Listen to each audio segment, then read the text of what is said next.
서약서. 나는 응석교회 직원으로서 2026년 선한 청지기가 될 것을 서약합니다. 하나, 하나님 나라를 세워가는 청지기로 교회의 협력자가 되겠습니다. 하나, 말만 앞세우지 않고 믿음으로 맡은 직분을 잘 감당하겠습니다. 하나, 교만하거나 게으르지 않고 덕을 세워가는 부지런한 일꾼이 되겠습니다. 하나, 거룩한 예배자가 되어 예배 참석에 큰 온 힘을 기울이겠습니다. 하나, 쉬지 말고 기도하라는 말씀 따라 기도의 자리를 지키겠습니다. 하나, 받은 은혜에 감사하여 향기로운 유물을 기쁨으로 드리겠습니다. 하나, 전도와 봉사의 귀한 직분을 성실하게 감당하겠습니다. 사역자 박수용. 여기 있을 때 여러분 다 오른손을 한번 들으십시다. 서약자 할 때 여러분의 이름을 크게 부르고 아멘 한번 하겠습니다. 서약자 김가로회 아멘. 우리 함께 기도하겠습니다. 은혜로우신 아버지 하나님 감사합니다. 섬기는 제단은 우리가 다르지만 하나님을 위한 예배와 그 온전한 섬김으로 나가는 우리의 예배의 대상은 언제나 또 어디에서나 하나님이신 줄 믿습니다. 아멘.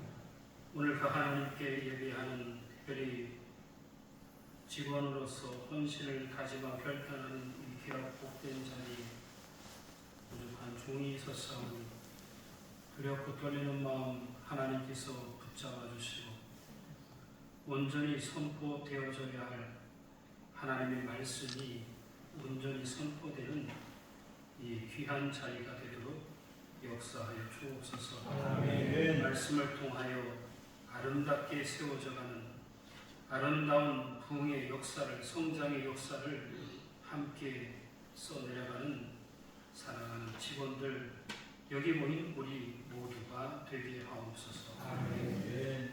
예수님 이름으로 기도했습니다. 아멘. 반갑습니다. 네, 함께 따라하시죠. 문제를 해결하는 사람들.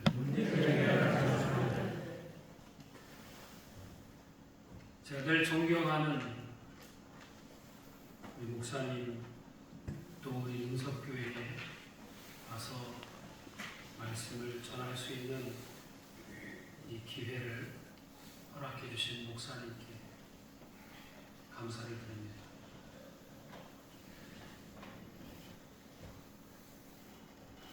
제목만으로도 여러분 은혜가 되지 않습니까?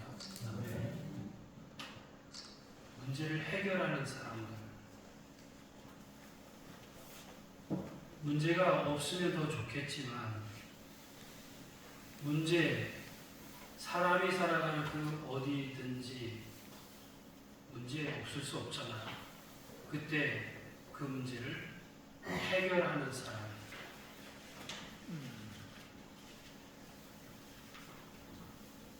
우리가 한 해를 시작하는 즈음에 특별히 이 공동체의 직원으로서 헌신을 결단하는 이 시간에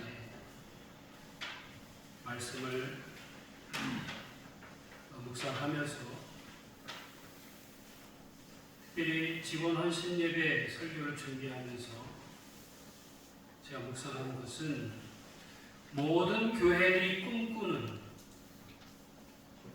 모든 교회들이 저 교회처럼 되었으면 좋겠다. 이상적인 교회로 꼽는 초대교회와 관련된 이야기입니다. 오늘 전하고자 하는 그 말씀의 제목은 크게 우리에게 두 가지를 생각하게 합니다. 문제를 해결하는 사람들이라고 했을 때 두 가지를 생각해 보게 됩니다. 교회도 문제가 있구나. 교회도 문제가 있구나. 둘째, 그때 문제를 해결하는 사람이 되어야 되겠구나 라고 하는 것입니다. 문제 앞에서 방임하는 사람이 아니라 온몸으로 끌어안고 그 문제를 해결하는 사람.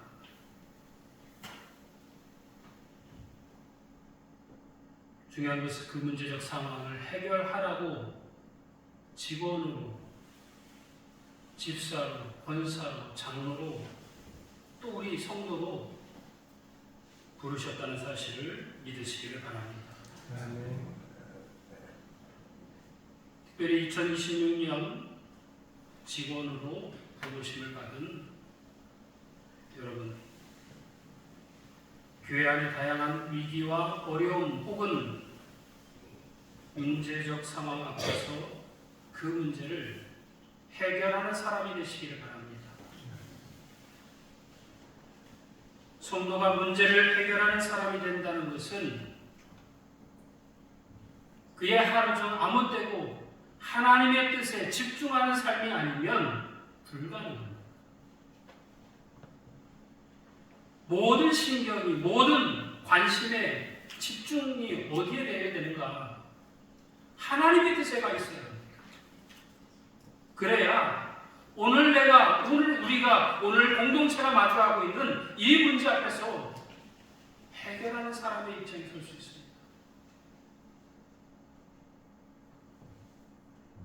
하나님께서 갖고 있는 아쉬움은 어디에 있는지, 하나님의 아쉬움이 어디에 있는지,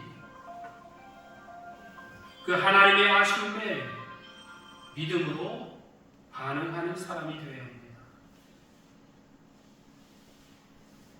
하나님의 아쉬움에 믿음으로 반응한다는 것은 곧 끌어안고 문제를 해결하는 사람이 되는 것입니다. 이상하지 않아요? 저희 교회도 자주 있어요. 오늘날 교회에 대해서 우리가 가지고 있는 오해가 있습니다. 사실 우리 안에 가지고 있는 오해. 교회 다니는 사람들은 다 깨끗할 거야. 교회라고 하는 것은 문제도 없고 다 순수하고 깨끗하고 죄와는 아무런 상관이 없는 그런 공동체, 그런 사람들일 거야.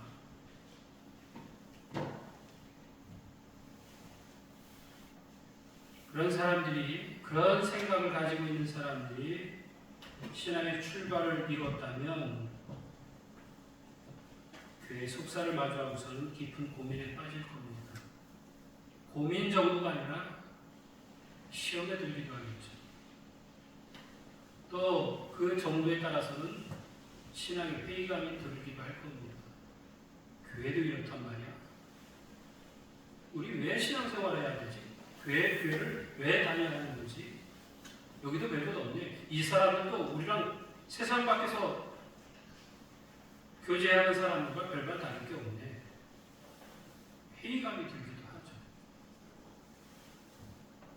그때 문제를 해결하는 사람들이라고 했을 때 우리가 두 가지 생각해 볼 수 있다고 했습니다. 첫째, 초대교회도 문제가 있었다. 세상에 완전한 교회는 없다라고 하는 것입니다. 우리가 기억해야 되는 것은 이것이죠. 세상에 완전한 교회는 없다.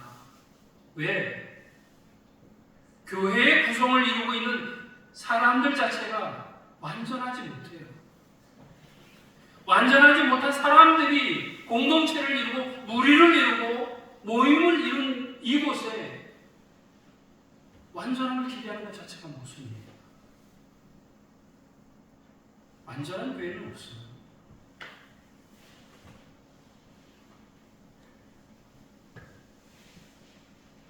오히려 목사님 말씀하셨지만 지난 한 해 저는 성전 리모델링을 목사님 건축을 하셨지만 25년 전에 건축을 하셨지만 저는 리모델링만 했거든요. 그런데도 너무 힘들었습니다. 너무 힘들었어요. 그건 단순히 물질적인 부분에 있지 않았습니다. 너무 힘들었어요. 인부들이 아침에 7시 반쯤 출근을 하면 그렇게 일찍 출근하는 줄 몰랐어요. 7시 반 그렇게 나오시면 일하러 이제 나오시면 목사도 똑같이 출근해야 되더라고요. 똑같이 나와서 둘러보고 지켜보고 여기저기 왔다 갔다.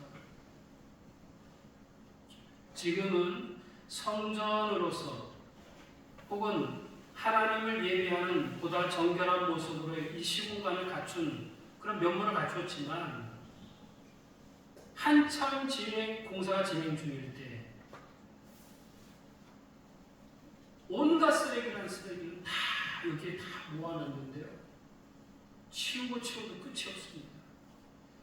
여기저기서 나오는 천장에서 나오는 쓰레기들, 벽체에서 나오는 쓰레기, 또 어디 여기저기 드러내고 나서 나오는 그런 쓰레기들,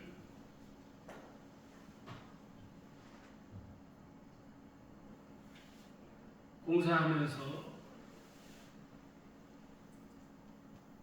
일하는 분들이 예배당 안에서 담배를 태우세요. 담배를 피워요.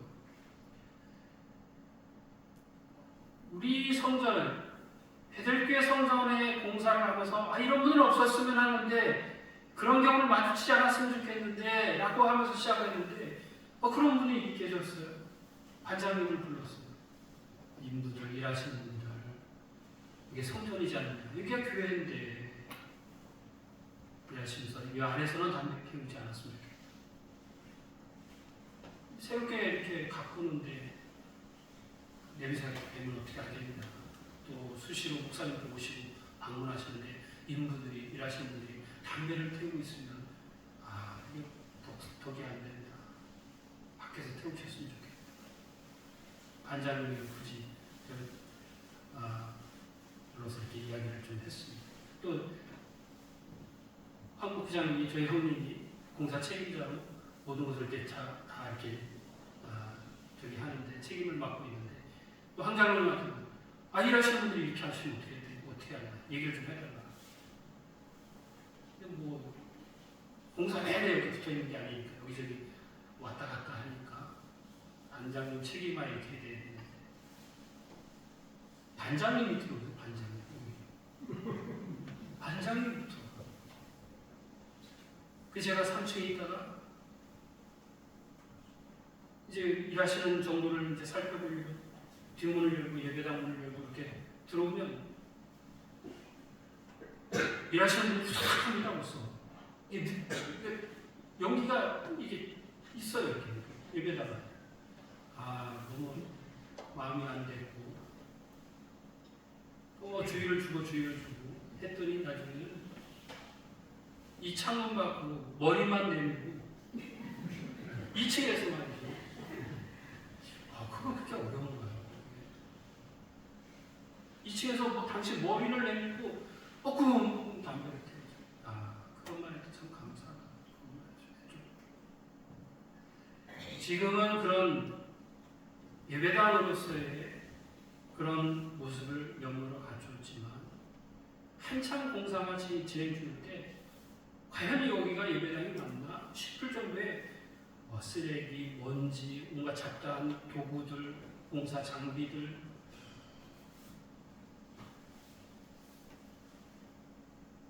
중요한 것은 교회가 그와 같다는 생각을 해보았습니다.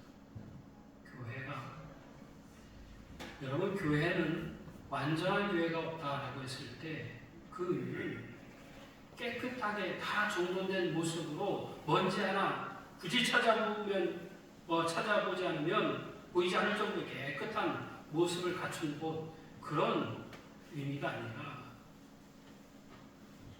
공사 현장과 같다. 여기저기 쓰레기가 나오고 들춰보면 먼지가 가득하고 공사 현장과 같다는 생각을 해봤습니다. 여러분, 오늘 본문을 보면 우리 교회가 모든 교회들이 꿈꾸는 교회, 가장 이상적이라고 하는 교회, 바로 그 초대교회 예루살렘 교회도 문제가 있더라고요. 문제가 있었어요. 이럴 때 우리가 주목해야 하는 것은 교회가 혹은 교회도 문제가 있네, 교회도 별거 없네, 이런 생각이 아니라 문제 가운데서도 문제를 만나더라도 이 예루살렘 교회는 성장을 멈추지 않았다는 겁니다. 문제를 만났는데 나가 떨어지는 것이 아니라 문제를 해결하는 사람들이, 해결하는 교회더라는 거예요. 오히려 이 문제를 딛고 성장의 역사를 써내려갔다. 성장하는 교회가 됐다는 이야기입니다.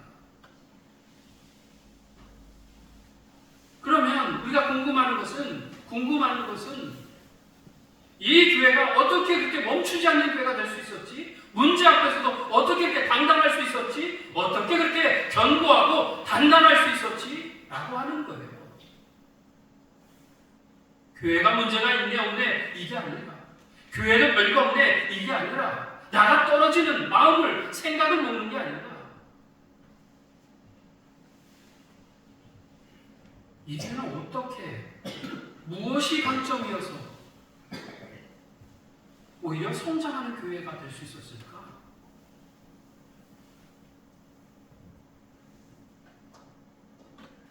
여러분, 최초의 교회 모형이라고 할 수 있는 마가의 다락방에 모여서 합심해서 기도했던 사람들 110명이었습니다. 그러던 것이 사도행전 2장에 가면 베드로의 설교를 들은 사람들이 다 같이 회심을 경험하게 되는데 그 인원이 3,000명이나 되었다고 해요. 4장에 가서는 걷지 못하는 한 사람이 걷는 기적을 기점으로 해서 믿는 사람이 5,000이나 되었다고 합니다.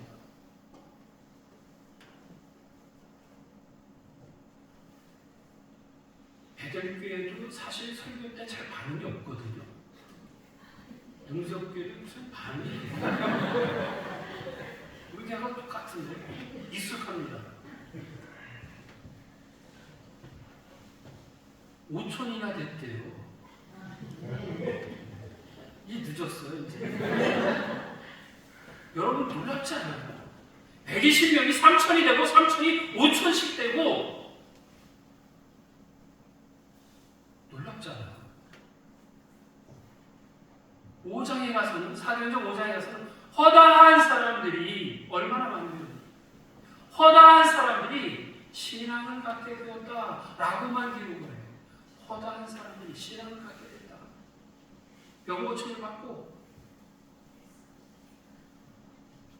그리고 오늘 초대교회가 겪은 문제에 대해서 기록한 오늘 본문의 6장이 시작이 되죠. 오늘 6절 말씀 어떻게 시작합니까? 그때 제자가 더 많아졌는데, 그때 믿는 사람이 더 많아졌는데, 그때 교회가 더 부흥하고 있었는데, 그때 교회가 더 성장하고 있었는데 라는 거예요. 여러분, 사단이 사용하는 방법은 교묘해요. 오늘 보세요. 교회가 부흥하고 있잖아요. 110명이, 3,000이, 5,000이, 허다한 사람이, 수많은 사람들이 신앙을 갖게 됐다는 거예요. 그리고 오늘 그때 제자가 더 많아져 있었다는 거예요. 사람이 많아지면 재정도 많아지겠죠. 이런 교회에 출석하는 사람들은 아마도 자부심이 대단할 겁니다. 그런데 위기는 그럴 때 찾아옵니다. 여러분, 교회가 위기가 찾아올 때, 어려움이 찾아올 때는 못 먹어서, 먹을 게 없어서 극심한 고난 때문에 위기를 찾아오지 않습니다. 위기를 만나지 않아요. 오히려 풍요로워서, 너무 잘 먹어서 오히려 위기가 찾아옵니다. 오늘 본문은 우리가 이렇게 저렇게 참 잘 아는 기록입니다. 이 초대교회가 7 집사를 세웠다는 거예요. 오늘 이 기록 속에서 우리가 주목하는 지점은 7 집사, 7 일꾼을 세우게 된 이유, 그 원인이 바로 이 교회가 문제적 상황을 만났기 때문에, 이 문제가 되는 상황을 만났기 때문이라는 거예요. 여러분, 문제라고 하는 것은 교회가 지금까지 유지하고 고수해오던 성장의 그 길이라고 하면 그 길, 이 길만이 아니라 또 다른 성장과 부흥으로 나가는 또 다른 길로 나가는 소위 문제적 상황이 그와 같은 모멘텀이 될 수 있다는 이야기입니다. 발판이 될 수 있다는 이야기예요. 이 교회가 그걸 보여주고 있어요. 문제 가운데서 7 집사가 나오게 됐다는 겁니다. 그 이야기를 들어보면 문제 그 상황이 어떤 상황입니까? 1절의 말씀을 보니까 그때 제자가 더 많아졌는데 헬라파 유대인들이 자기의 과부들이 매일의 구제에 빠진 후 히브리파 사람을 원망하니, 예루살렘 교회는 거의 대부분이 유대인들이 구성원을 이루고 있습니다. 그런데 조금 결이 다르죠. 전통적으로 이 팔레스타인 지역에서 벗어나지 않은 전통적인 히브리파 유대인들이 있습니다. 그런가 하면 유대 뿌리를 갖고 있지만 핍박과 고난을 피해서, 박해를 피해서 멀리 돌고 돌아서 이방 지역에 머물다가 그들의 문화, 그들의 언어, 그들의 어떤 그런 습관에 물들어 있는 유대인들이 들어와서 같이 구성원을 이루고 있는 겁니다. 이들이 소위 헬라파 유대인입니다.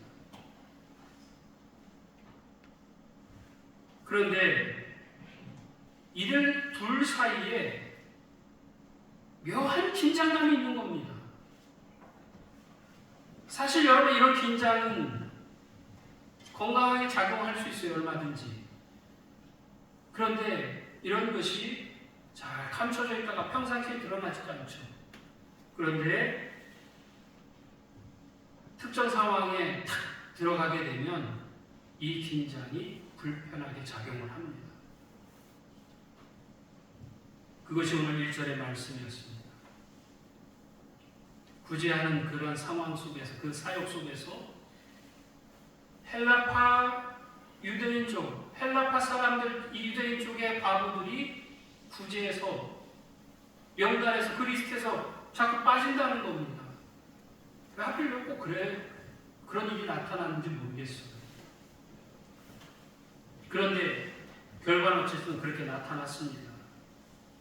이것이 서로를 원망하게 되는, 히브리파 유대인들을 원망하는 그 이유가 되었다는 겁니다. 여러분, 우리가 잘 아시는 바와 같이 예루살렘 교회는 자기의 재산, 자기의 소유를 팔아서 그것을 필요로 하는 사람들과 함께 통용하는 교회였습니다. 경제적 일치를 이루기 위해서 힘쓰는 교회였어요. 자기의 것을 자기의 것이라고 주장하는 사람들이 거의 없었어요. 그런데 이 배분의 문제, 과부를 돕는 이 문제, 이 구제 사역에 있어서 지금까지는 사도들이 다 잘 감당했는데,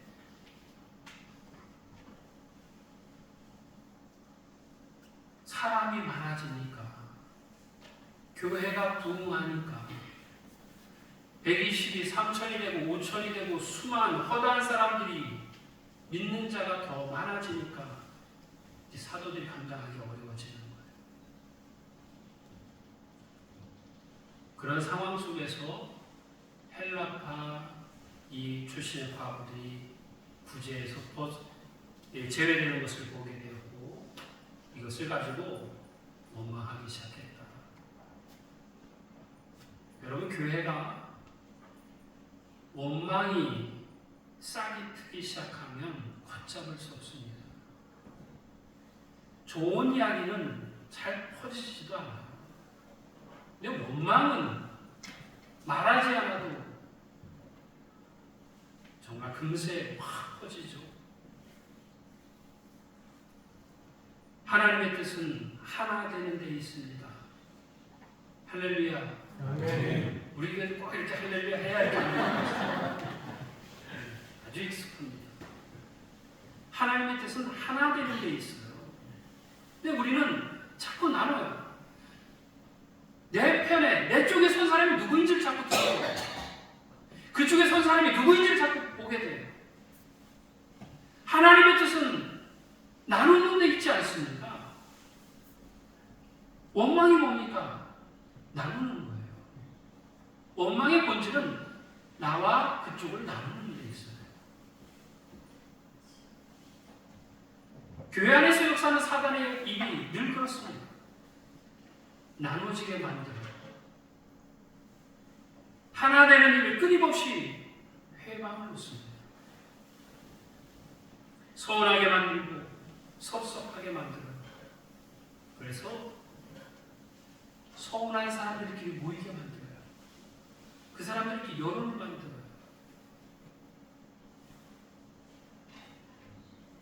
사랑하는 성도 여러분, 내가 내 마음 깊은 곳에 꼭 누군가를 향한 시기와 미움이 자리를 잡고 그 사람을 바라볼 때, 아무개 집사님 혹은 권사님을 바라볼 때 복을 비는, 축복을 비는 마음이 내게 들지 않는다면 여러분, 정신을 차려야 합니다. 정신이 번쩍 들어야 돼요. 사단이 이는 내 마음에 들어와 있다는 얘기입니다. 이런 상황을 마주하지 않으려면 성도는 늘 깨어있어 기도해야 될 줄 믿습니다. 초대교회 사도들은 이 같은 문제를 정확하게 인지했던 것 같습니다. 그리고 이 같은 문제의 원인이 어디에 있는지, 이유가 무엇인지 고민했어요. 이 문제를 진단한 결과는 뭡니까? 저 사람들에게 빠지지 않게 줘야 되겠다. 이걸 내놓지 않았어요. 야, 이제부터 구제 사역하는 데 있어. 저 사람들 빠지게 하면 안 돼? 야, 보통 원망이 아니야. 이제부터 잘하자. 이게 아니었다고. 그들이 집중한 게 뭐가? 여러분 한번 우리가 보세요. 2절 말씀에 같이 한번 읽습니다. 2절입니다. 시작. 12사도가 모든 제자를 불러 이르되 우리가 하나님의 말씀을 제쳐놓고 접대를 일삼는 것이 마땅하지 아니하니. 본문을 묵상하면서 우리는 우리의 우선순위에 대해서 다시금 생각하게 됩니다. 사도들은 우리가 우선순위를 잘못 세운 까닭이야, 이 진단을 했다는 겁니다.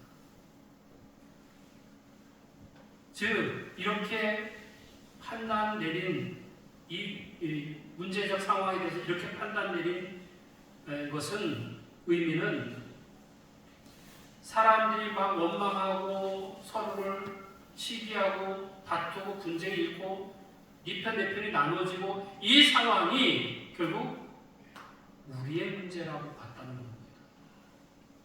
우리가 잘못 산 까닭이구나. 우리가 우선순위를 잘못 세운 까닭이구나. 사도들의 오늘 고백이 그렇습니다. 하나님의 말씀을 제쳐놓고 접대를 일삼았다. 그렇게 했다는 거예요. 정말 하나님의 말씀을 제쳐놓았으리라 저는 그렇게 보진 않습니다. 다만 그런 거죠. 하나님의 말씀이 생명처럼 여기는 사도들, 이 사역이 얼마나 귀한 것인지를 알면서도 때로 우리가 자꾸 허용하고 또 무너지는 것이 뭡니까? 바쁘고 분주한 일상이 되면 때로 그런 일들이 뒤로 떠밀리죠. 하나님의 말씀을 묵상하는 일, 하나님의 뜻을 깨닫는 일, 하나님 앞에 나아가 겸손히 기도하는 일, 예배하는 그와 같은 일들이 때로 바쁘고 분주한 일상에 떠밀립니다. 뒷구석으로 밀려나요. 우리가 흔히 범하는 실수가 그런 부분들 아닙니까? 사도로서의 본질적 직무에 보다 집중하겠다는 우선순위를 오늘 말씀을 통해 그들이 다시 세운 것을 보게 됩니다. 4절의 말씀인데 4절 말씀 같이 한번 읽습니다. 시작. 우리는 오로지 기도하는 일과 말씀 사역에 힘쓰리라. 구제 사역은 혹은 교회의 이 공동체 안에 여러 사역들은 이제 사람을 세워서 맡기고 우리는 오로지 기도하는 일과 말씀 사역에 힘쓰리라. 사도 본연의 직무 여기에 우리는 다시 돌아가겠다는 겁니다. 사랑하는 성도 여러분, 문제를 해결하는 사람이 되시기 바랍니다. 오늘 위에 세움은 문제를 해결하라고 세움받은 것이지 문제를 야기하라고 여기저기 분쟁을 일으키라고 세움받은 것이 아닙니다. 우리 직분에는 직분이 가지고 있는 고유한 직무라는 것이 있습니다. 모든 사람에게 직분이 있잖아요. 모든 사람에게 있지 않습니다. 상대방에게 없는 직분이 내게 있다는 것은 곧 나로 하여금 공동체가 당면한 문제를 해결하라고, 그 문제를 해결하라고 부르신 줄 믿으시기 바랍니다. 교회가 교회 본연의 사명을 잃어버리면 그렇게 하면 교회가 문제가 생겨요. 성도가 너무 분주한 나머지 성도 본연의 사명을 잃어버리면 하나님의 뜻을 깨닫는 일에 집중하지 않으면 성도 역시 삶의 문제가 일어나죠. 성도는 언제나 하나님이 첫 번째가 되어야 되는 사람들입니다. 언제나 하나님 앞에 나가는 그 하나님을 예배하는 일이 첫 번째가 되어야 하는 사람이에요. 그 사람들이 성도 아닙니까? 그런데 이 순서가 뒤죽박죽이다. 문제가 일어날 수밖에 없습니다. 우리가 신앙의 우선순위를 바르게 세워야 하는 이유이기도 하죠. 사랑하는 성도 여러분, 삶의 우선순위를 바로 세울 때 그 삶이 달라질 수밖에 없습니다. 오늘 신앙의 우선순위가 바로 설 때 차원이 다른 신앙이 되죠. 4절에는 사도들이 다짐합니다. 우리는 오로지 기도하는 일과 말씀 사역에 힘쓰리라. 그리고서 일꾼을 세웠다는 겁니다. 이렇게 그들이 다시 본연의 그 직무에 돌아가리라, 힘쓰리라 라고 했을 때 5절 서두에 보니까 온 무리가 이 말을 기뻐했다라고 하는 겁니다. 그리고 나서 7 집사를 세웠다는 겁니다. 예루살렘 교회의 7 집사는 사도들에 의해서 문제를 해결하라고 세워진 것입니다. 그러다 보니까 아무나 데려다가 세운 것이 아니에요. 하나님의 일을 맡기기에 거기에 분명한 기준이 있었습니다. 믿음과 성령이 충만한 사람, 지혜로운 사람, 세상 사람들로부터 칭찬받는 사람, 일정한 기준이 있었어요. 누가 교회 안에 문제를 해결하는가? 우선순위가 바로 선 사람입니다. 하나님을 앞에 모신 사람이에요. 둘째, 셋째가 아니라 하나님이 늘 첫 번째로 있는 그런 사람이 문제를 해결합니다. 방향이 옳은 사람이에요. 사도들이 집중하는 것은 바로 이 우선순위를 바로 세우는 일이었습니다. 사도의 본질적인 우선순위로 다시 돌아가는 것이죠. 결과는 어떻습니까? 우리 오늘 4절까지 말씀 읽었습니다만 7절 말씀 다 같이 한번 읽어봅니다. 함께 읽습니다. 시작. 하나님의 말씀이 점점 왕성하여 예루살렘에 있는 제자의 수가 더 심히 많아지고 허다한 제사장의 무리도 이 도에 복종하니 예루살렘 교회의 모든 원망, 지금 원망이 문제잖아요. 원망이 사라진 것뿐만 아니라 더 나아가서 부흥하는 교회가 됐다는 거예요. 그 문제로 인해서 더 부흥하는 교회가 됐다는 거예요. 교회가 다시 평안해졌다는 이야기입니다. 그렇습니다. 완전한 교회는 그 어디에도 없습니다. 어느 교회나 문제는 있습니다. 중요한 것은 그 문제로 인해 뒤로 물러나는 교회가 될 것인가 아니면 이 문제적 상황을 발판 삼아서 오히려 성장하는 교회로 더 앞서 나가는 교회가 될 것인가 하는 것이죠. 사랑하는 성도 여러분, 하나님께서 왜 저와 여러분을 부르셨을까요? 왜 직분으로, 목사로, 혹은 장로로, 권사로, 집사로, 성도로, 그리스도인으로 왜 우리를 부르셨을까? 문제를 해결하라. 문제를 해결하라. 성도의 사명은 이 고민에서 출발해야 될 줄 믿습니다. 나를 왜 부르셨을까? 성도의 사명은, 직원의 사명은 이 고민에서 출발하는 것이죠. 성도의 사명은 하나님의 하심에 믿음으로 반응하는 일입니다. 문제를 해결하는 사람, 우리 능석교회 직원들이 다 되시기를 주님의 이름으로 축원합니다. 은혜로우신 아버지 하나님 감사합니다.